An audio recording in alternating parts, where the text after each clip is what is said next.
औज़ुबिल्लाहिमिनश्शैतानिर्रजीम बिस्मिल्लाहिर्रहमानिर्रहीम।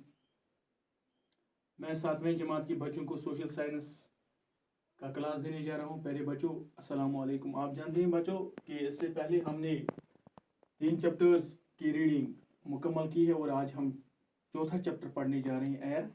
ये our environment book है सोशल साइंस की, और एयर हमारा जो आज का टॉपिक है, एयर पढ़ने जा रहे हैं।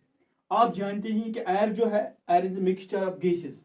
ये मुख्तलिफ गैसों का बना हुआ है एयर। इसमें मुख्तलिफ किस्म के गैसेस होती हैं।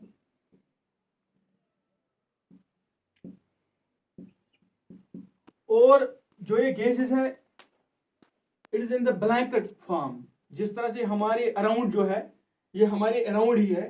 और earth is surrounded by huge blanket of air called atmosphere. Atmosphere is a huge amount of जो गैसेस हैं विच इन्वेलप्स और विच सराउंड्स आवर अर्थ, इसको एटमॉस्फेयर कहते हैं।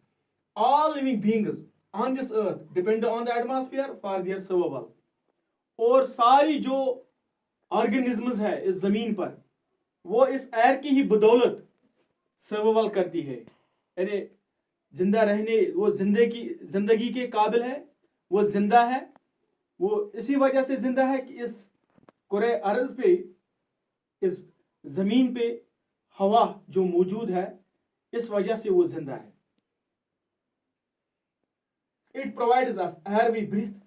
जो ये एटमॉस्फेयर है, एटमॉस्फेयर से हमें वो गैस मिलती है जो हम सांस लेते हैं। द एयर वी ब्रीथ, जो हम सांस लेते हैं, ऑक्सीजन, ह्यूमन बीइंग्स ऑक्सीजन लेते हैं, तो वो इसी एटमॉस्फेयर से हम लेते हैं। And protect us from the harmful effects of the sun rays. ये मालूम ही है आपको कि सन रेज जो है, उसमें अल्ट्रावायलेट रेज होती है, इंफ्रारेड रेज होती है। अल्ट्रावायलेट एंड इंफ्रारेड, अगर वो सीधी हमारी जिस्म पे पड़ जाए वो रेज, तो बिल्कुल वो हमारे जिस्म को झुलस देंगे, हम मर जाएंगे। हमारी जिस्म से ये चमड़ी जो है राख बन जाएगी इसको। लेकिन अल्लाह ने इसमें हमारे लिए एक प्रोटेक्टिव लायर रखी है जो हमें महफूज रखती है उन रेज से। उसको कहते हैं ओजोन लायर। वो ओजोन लायर में भी इसी एटमॉस्फेयर में भी है। ओजोन लायर भी इसी एटमॉस्फेयर में है, इस एयर के इस एटमॉस्फेयर में। Without this blanket of protection, जो ये blanket of protection ozone layer है, अगर ये ना होगी, we would be baked alive by the light heat of the sun. हम बिल्कुल जिस तरह से एक नान बनाने वाला जिस तरह से रोटियां बनाता है उस तनूर में, इसी तरह से हम बिल्कुल यहाँ पे पक जाते इस सन के इस रोशनी की वजह से। लेकिन ये प्रोटेक्शन जो है, ये हमें इस हार्मफुल इस हीट से बचाती ही।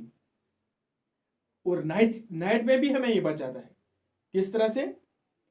During the day it protects us from the heat and get frozen during the night. और हम सुकड़ जाते हैं सर्दी से, हमें यक बन जाता रात को, लेकिन उससे भी हमें ये महफूज रखता है। So it is this mass of air. ये ओजोन जो है, ये इस ओजोन जो है या मास ऑफ एयर जो है, atmosphere, it is because of this that has made the temperature on the earth liveable. ये इस जमीन पे इस टेम्परेचर को लिवेबल बना के रखता है। यानी न ज़्यादा ठंडा न ज़्यादा गर्म, लिवेबल बना के रखता है। इस तरह से हम अब कंपोजिशन ऑफ एटमॉस्फेयर पे आएंगे। एटमॉस्फेयर तो आपने यानी समझा है, एटमॉस्फेयर किस चीज़ का बना हुआ होता है। और earth it is huge blanket of air which surrounds our earth. A huge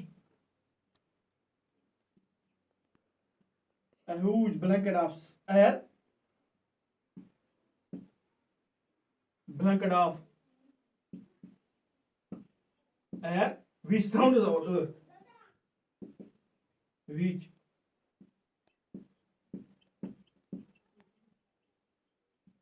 surrounds our earth is called atmosphere. अब composition of the atmosphere पर हम आते हैं, यानी इसमें कितने एटमॉस्फेयर में किस किस किस्म के गैस हैं, यानी किस मिकदार में मौजूद हैं।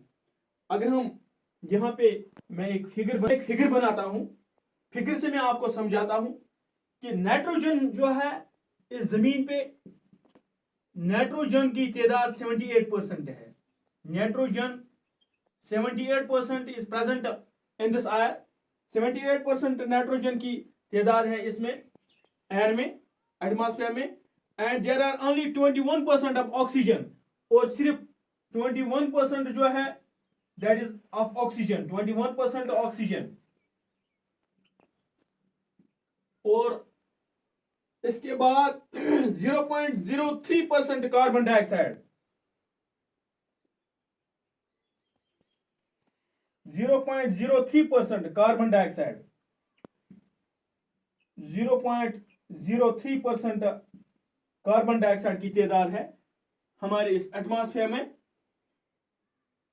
बाकी जो आर्गन जो है 0.93%, argon 0.93%, argon 0.93%, 0.093% argon. All other gases जो है, बाकी गैसेस जो रहने वाली हैं वो इसमें 0.04%,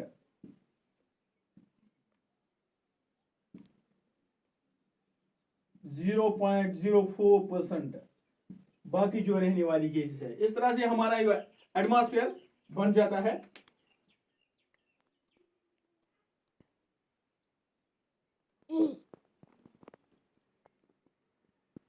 इस तरह से आपने देखा कि जो हम सांस लेते हैं इसमें मुख्तलिफ किस्म की गैसेस होती है, लेकिन जब हम ये अंदर लेते हैं इसमें कार्बन डाइऑक्साइड भी होता है। लेकिन अल्लाह ने हमारे अंदर एक ऐसा मैकेनिज्म रखा है कि हम सिर्फ ऑक्सीजन ही को अंदर लेते हैं, वो हमारी काम आती है। बाकी किस्म की जो गैसें हैं, carbon dioxide, we breathe out that, we releases out that, हम उसको बाहर फेंकते हैं, और वो पौधों के लिए फायदेमंद है कार्बन डाइऑक्साइड। इसी तरह से नाइट्रोजन है, नाइट्रोजन जो है वो that is fertile of plants, उनके लिए वो जरूरी है। लेकिन प्लांट्स उसको डायरेक्ट नहीं लेते हैं। प्लांटों में बैक्टीरिया होते हैं, कभी उनकी जड़ों में या जमीन में बैक्टीरिया मौजूद होते हैं, वो उन कार्बन डाइऑक्साइड नाइट्रोजन को लेते हैं और उनके लिए फायदेमंद होती है। इस तरह से हम कल इसका मुफस्सल और एक लेक्चर ले लेंगे। आज इतना ही। खुदा हाफिज व नासिर। Stay home, stay safe.